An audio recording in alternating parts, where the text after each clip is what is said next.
The act of creation is first an act of destruction. Is going to collapse too. Where do we go from here? And then that could potentially be a second wave of the financial crisis. But I mean, in a certain sense, I don't know whether to put it as a bright side or a negative. And I think right now I'm kind of more inclined to see it as a negative. Is, they, even when something is kind of slammed obvious in their face, like Trump's tariffs, they, didn't really get the message until he kind of, had to slam their faces into the pavement a few times. Something like the Trump-Musk payments crisis, it's the kind of thing, whereas like Joe Weisenthal said at the end of that interview, that kind of financial markets will only freak out when something actually breaks. But we can't wait for something to break. That is too dangerous. That's too calamitous. So it's kind of like they'll show up and say, oh man, this problem is, so bad when the building's already burned down and is like, in a cinder. In the summer of 2019, we saw the Federal Reserve lower interest rates almost to 0% interest rates because they were forced to. The credit markets nearly froze, and this forced them to lower interest rates, even though they were telling the public that they wanted to keep and normalize interest rates after lowering them in 2016. Well, after they started to raise interest rates, we saw that the C-19 pandemic happened and they were forced to lower it back down to zero. Not to mention, BlackRock wrote a white paper instructing the Federal Reserve to print money and push it into the markets and push as much reserves into the banking sector as possible as the U.S. Treasury hand-delivered checks to everybody. Now, what we're seeing is the same type of dynamic happen. President Trump was at Paul Atkins' ceremony and he started talking to the press, telling the press that he will not fire Jerome Powell and that he will not have 145% tariffs on China. This is the markets. They are in control. Make no mistake about it. They will continue to be in control. Have you ever received a text from UPS saying that you missed your package? Well, you're probably aware that this was a scam. But what you weren't aware of is that your data was leaked. This is why people are texting you with these scam texts. This is why I decided to work with Incogni.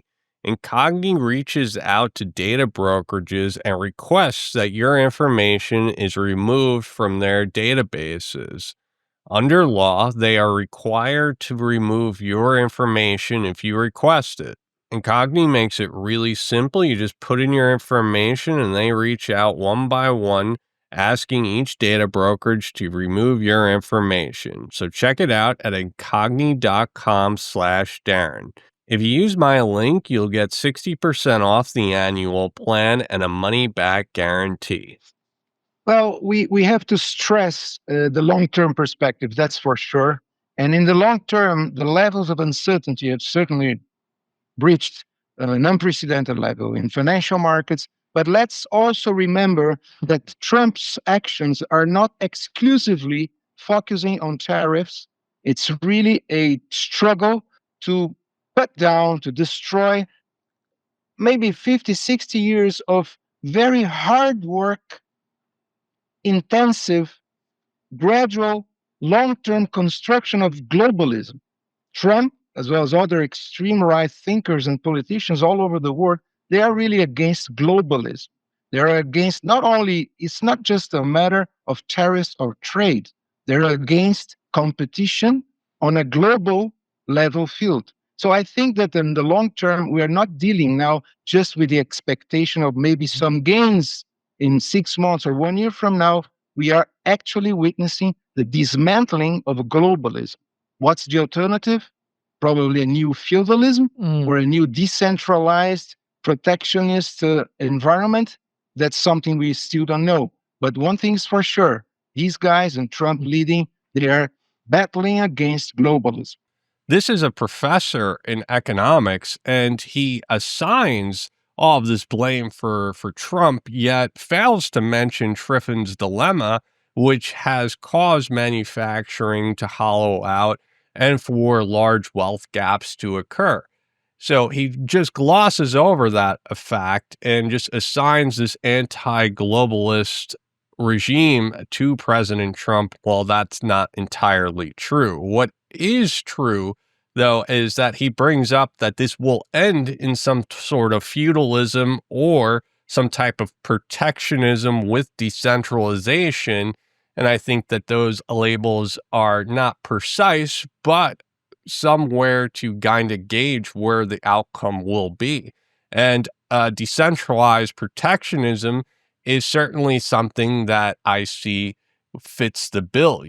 He says protectionism as if countries will not be able to trade on the international stage. And what he fails to understand about decentralization is decentralized protocols enable transactions to happen on an international scale without the risk of hacks to occur, without the risks of reserve currency or economic wars to take place, or any trust to be violated. And this is going to enable protectionism, and he says that in a negative connotation, but protectionism to prosper and take place like globalism took place with international free trade, all while protecting the sovereignty of each nation.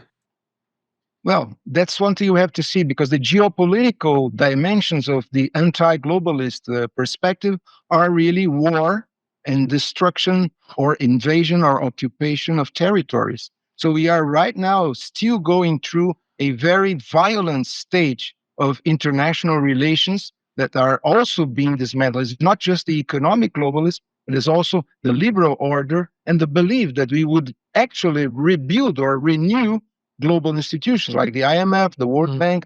Everything is collapsing. The World Trade Organization. And also, The IMF has different mandates, and one of their mandates is to lend to countries that are going through economic crises, and they are allowed to print SDRs in order to bail out some of these countries. But their other mandate is technology. It's to help out nations' banking infrastructure with technology advice.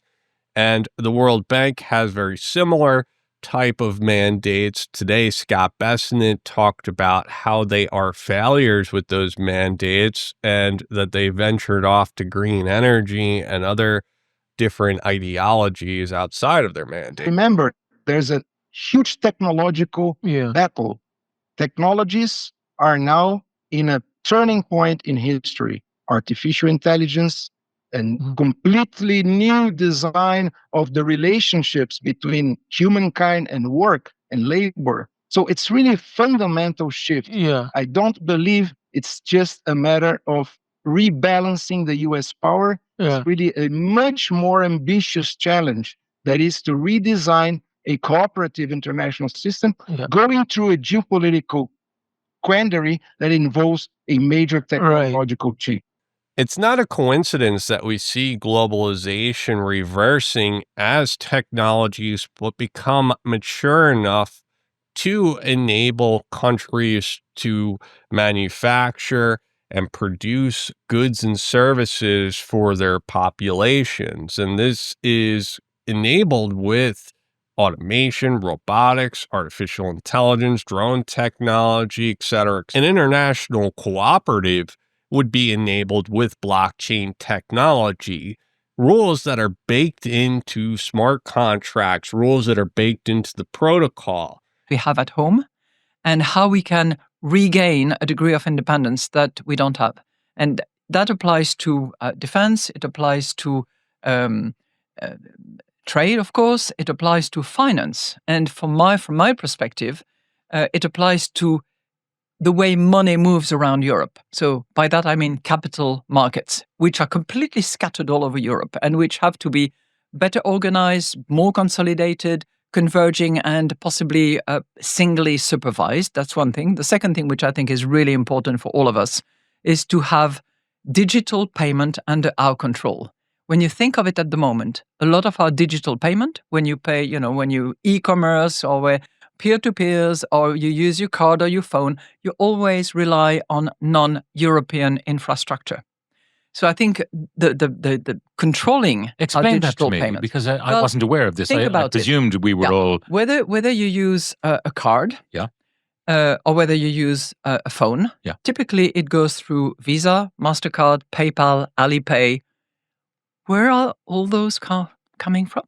Well, either the US or China, and the whole sort of infrastructure mechanism that allows for the payment, credit and debit, is not I'm a bit European concerned about this. solution. I didn't realize this, because it means that every time I use my credit card or use my phone, that information about me is leaving the European Union and going to the United States. I thought that was not permitted. I'm sure they do that, in compliance with European regulations. But yes, that is the point, which is where I think that we have to reduce that vulnerability and make sure that there is a European offer that is available, just in case. You never know. We saw TikTok under the microscope for this very issue. They were wondering where data was hosted from TikTok. TikTok has stated that they were hosting their data in the United States under Oracle. However, Congress members were not buying it, and they thought that the CCP, China, had some sort of control over data of U.S. customers.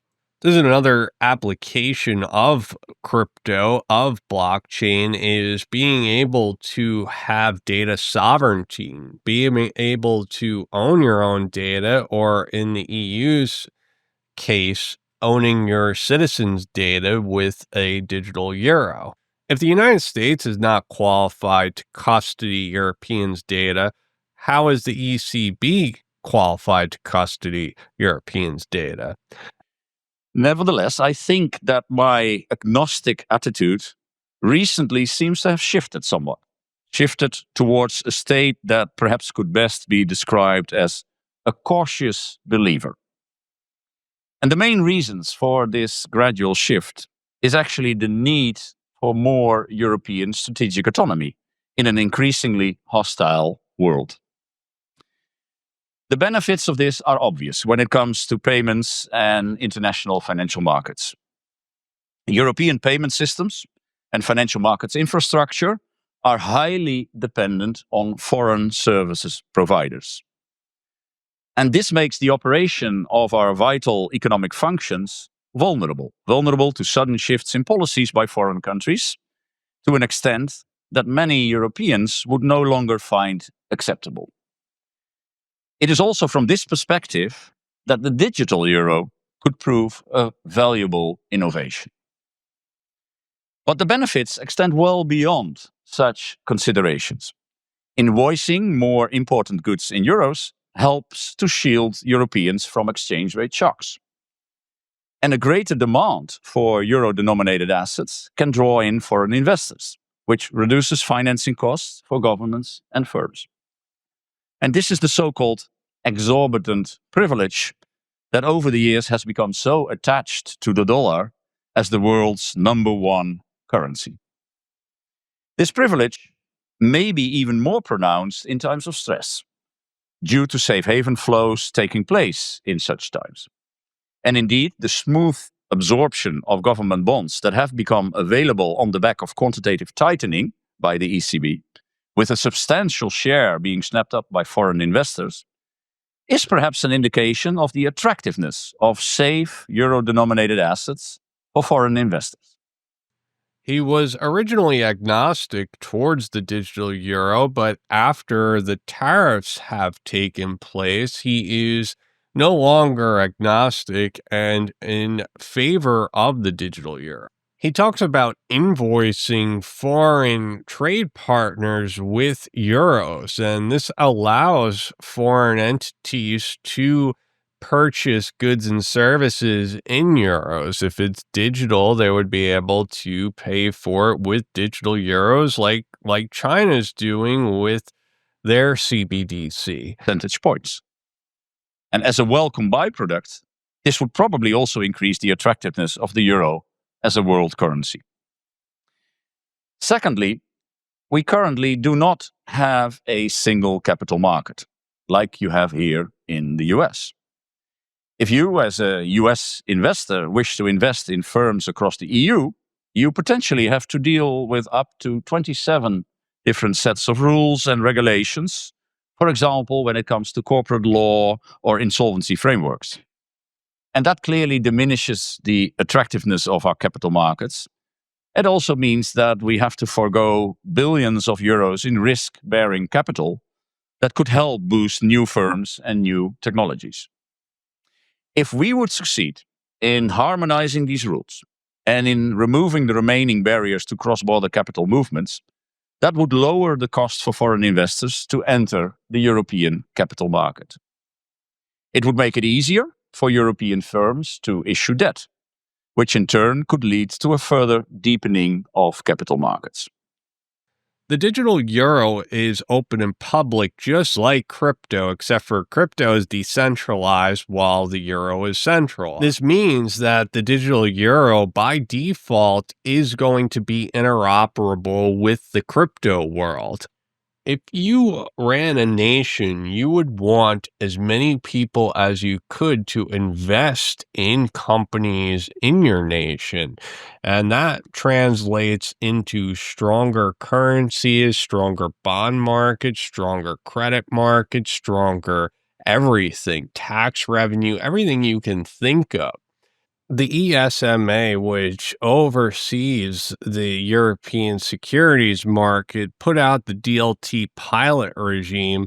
A company called 21X was able to get the DLT pilot regime, and they created a securities market. The core architecture is hosted on Polygon, which is a layer 2 of Ethereum that's public and open. Now, with the EU's regulations towards privacy, in order to be compliant, this is where I think Aleph Zero will come into play, because Aleph Zero has privacy on chain. This is also why I think Cardano and Ethereum are creating side chains with privacy enabled, because they know regulators are going to want privacy for financial applications, and Mainnet does not offer that. This is why there must be solutions with privacy. To acknowledge that for the first time in our monetary policy statement, we refer to the digital euro.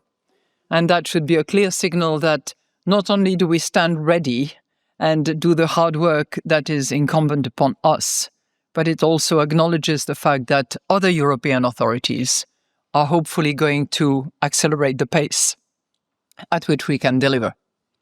Other European authorities are going to pick up the pace regarding the digital euro. I demolish my bridges behind me. Then there is no choice but forward. Thanks, everyone. I hope you enjoyed the show. Please take a moment to like and subscribe. If you enjoy content like this, please consider joining my Patreon.